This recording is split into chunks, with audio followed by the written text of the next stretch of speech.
Greetings and salutations. I am Neverborn, The-Abyss-That-Slumbers, and you are listening to The Eldritch God. Recently, a event occurred on 9:06 Eastern Standard Time, May 30th of the year 2017. President Donald Trump tweeted the words, "Despite the constant negative press, Covfefe."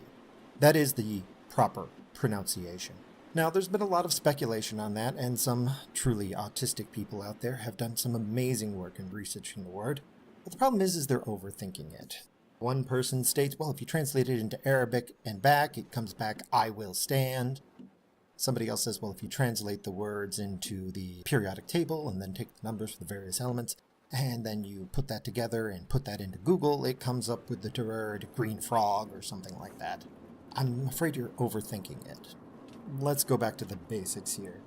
I'm not sure if people are familiar, but there used to be a time when dial-up was the name of the game for the internet, and that meant keeping bandwidth to a minimum was important. It gave rise to a form of language filter called leet speak.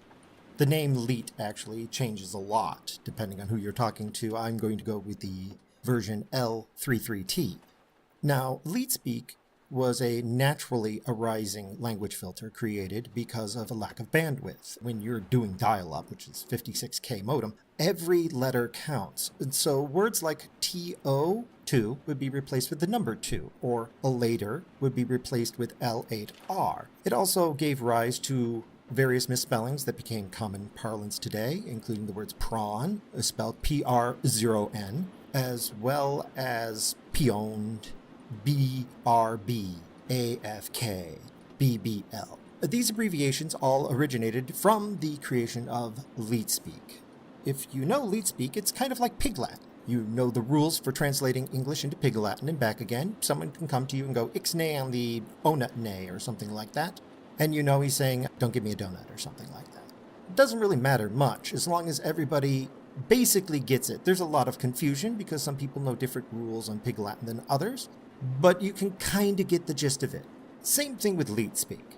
If we use LeetSpeak as a filter, and we look at the sentence, "Despite the constant negative press Covfefe," we have to look at the word itself. Now, in this context here, we have constant negative press cov. What would cov be? Well, coverage would probably be the obvious choice here. And following LeetSpeak, you would only use the first 3 letters of the word.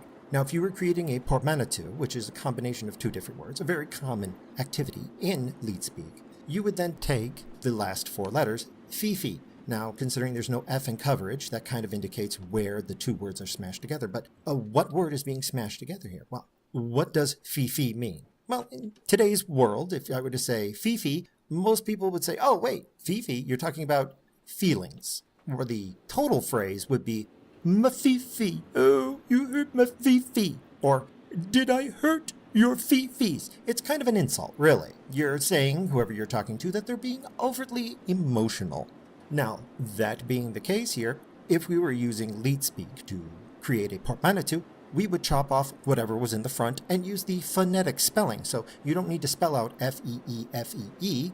You would just need to spell F-E-F-E, assuming you're dropping the muh, which would be spelled M-U-H. So we have cov for coverage and fee-fee for muh feelings.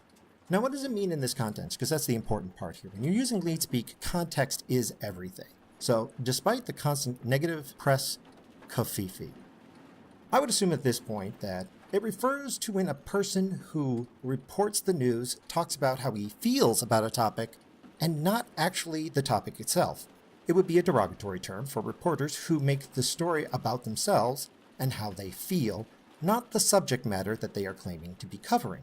Given that in a press conference, the press secretary actually said, "We here at the White House understand what it means," it clearly is some sort of portmanteau either created by Trump or somebody else who just ran with it. And after he used it later, he then posted, "Hey, let's see if anyone can figure out what Covfefe means." Unfortunately, a lot of people have gone with all these crazy theories, it's misspellings, blah, blah, blah. They didn't just get down to the basics, which is, what is the word?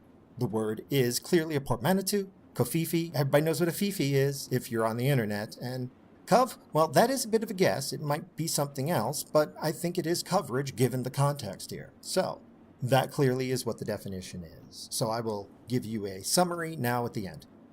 Covfefe, noun, pronounced Covfefe, a portmanteau of coverage and the internet slang term Muh Fee Fees.